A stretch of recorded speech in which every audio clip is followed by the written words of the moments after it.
Hi everyone, welcome to Homerino Collectibles, where today I'm going to be doing a review of the Marvel Legends Infinite Series Marvel's Nova. Nova is part of the Guardians of the Galaxy group Build-A-Figure wave.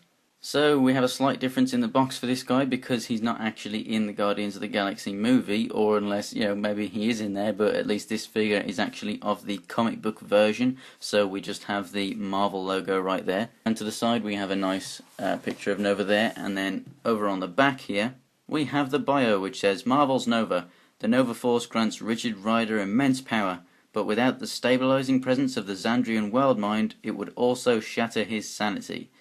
Now, for those of you who have no idea what the hell that means, basically, Nova is effectively the Green Lantern of the Marvel Universe.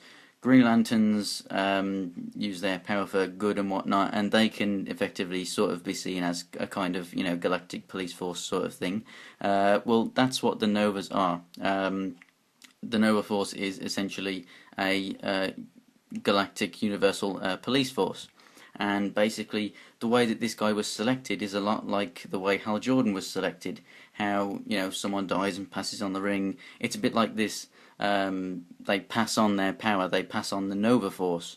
The Nova Force is what gives them their power, and basically the planet Xander is like the planet Oa, and basically the Xandrian world mind is essentially just something that focuses all that power and connects all of the people's power together and whatnot. So it's not that complicated. Basically, if you just think of him as a Green Lantern, then it sort of makes sense. One thing I'd just like to point out though about this package is that right here we have a slight mistake, because we have a fist here, and then here he has like an open gripping hand.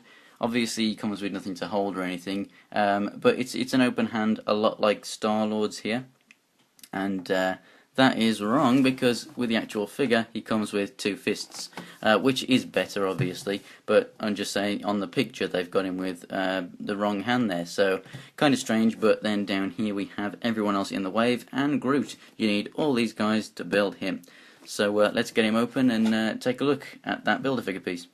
And here is that Build-A-Figure part. So we have the right arm for Groot. It's not exactly the same as the left. We have some nice light shading up here, and then we have some of these green bits around here too, so very nice. But if you want to see this in more detail, stick around for my group Build-A-Figure review once I've done everything else in the wave.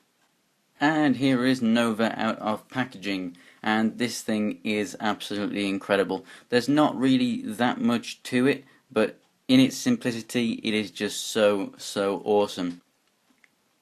So we're going to start out with the paint, and it looks absolutely phenomenal. We have this awesome sort of metallic navy blue. It glistens, so some parts look lighter, some parts look darker. It looks absolutely phenomenal, and as you move it around, it just absolutely does look fantastic. It is really awesome. And then we have this kind of marbled gold sort of moulded rubber bits for the belt, the parts on the gauntlets there, and then on the shins right here. So as they are rubber, or at least a more pliable plastic, they do move around a little bit, and they are basically just glued on, those sections. So if you were a customizer or something and you didn't want them, or you want to use them for your own custom Nova or something like that, I'm pretty sure that they will be able to just be peeled off, or maybe just cut them off with a knife and then glue them on with super glue to something else. But yeah, it does look absolutely phenomenal. And then these pads up here are also done out of the same material. However, these have the actual gold paint app, just like the chest does here. And then the helmet is the same colour gold as these, except it does not share the marble effect. So this is a very unified looking helmet right up here. It just looks absolutely fantastic. Again, we have the gold paint app on this star on the back, and then we have the painted on gold stripes down the side too. But apart from that, we have this sort of bluish white light with the blue ring around it on the chest and on the arms there. So we're going to move on to articulation here. So head goes up, down, left and right. Just a fun thing to note about the head, this is also a pliable plastic, so it looks almost as if this is moulded around a normal head. So perhaps someone could take that off, and then you have this as well that you could use for a custom. So that's pretty cool. I am kind of curious as to see what would be underneath this. I'm not going to do it to my own figure though, but I am kind of curious as to what's under there. So with flying poses in mind, that is okay as long as you could utilize an ab crunch to bring him up, but unfortunately the ab crunch on this guy, it does go forward an okay amount, but it doesn't go back. Now as you can see, we have these two bits sticking out here, enabling us to bring this back, but it doesn't stay, it just wants to go back. So it's kind of weird like that. I mean, I don't really see the point in moulding it so that you can utilize an ab crunch and then them just not putting the right mechanism inside enabling you to do that. Kind of strange. He is a flying character, you know, so we should be able to put him in a flying pose, and we can't because of that. However, the moulding is really, really cool, so I don't really mind too much. Plus, I wouldn't be putting him in a flight pose anyway, personally, but I know that a lot of people would, and he would look awesome in a flying pose. So, kind of annoying. But anyway, the shoulder pads do move up. As you can see, this one is just slightly a bit more warped in the packaging. It was just against something flat like that, so it should just be more round like that one. But I'm sure I should be able to bring that back, but it doesn't look too bad anyway. But anyway, the shoulders move a full 360 degrees around. The shoulder pads move up, enabling them to move however you wish. And they also go in and out. We have a rotation here up at the bicep, double jointed elbows. We have a rotation in the wrist, and they also go in and out.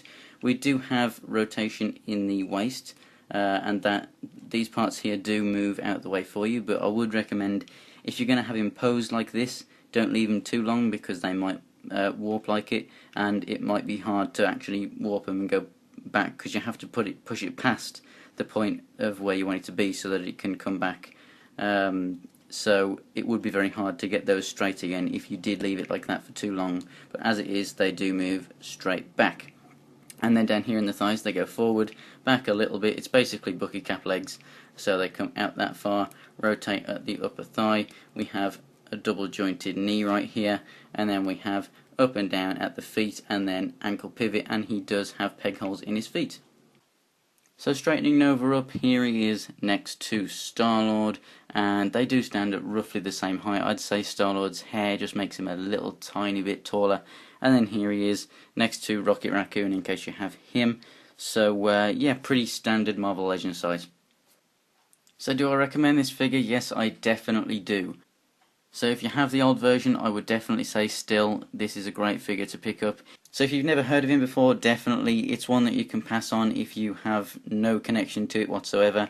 But if you like Nova in any way, shape or form, this is definitely a figure that you have to buy for your collection, because who knows when we're going to get another Nova. And plus, this is pretty much as good as they can make it in my eyes. It's perfectly accurate, so you know, if you pass on this, who knows when you might be able to get an accurate Nova figure. The articulation's good, it could be better, but the paint and the detail and everything is so good that I think it really does make up for it. It doesn't come with any accessories, although this figure really doesn't need any to carry it as a figure that's going to sell on shelves, so I think that it is definitely worth the money. So thanks for watching, guys. If you want to follow me on Instagram and Twitter, it's Homerino123. If you want to help out the channel and stay tuned for more Marvel Legends reviews, go ahead and subscribe, and I will see you next time for the Gamora review.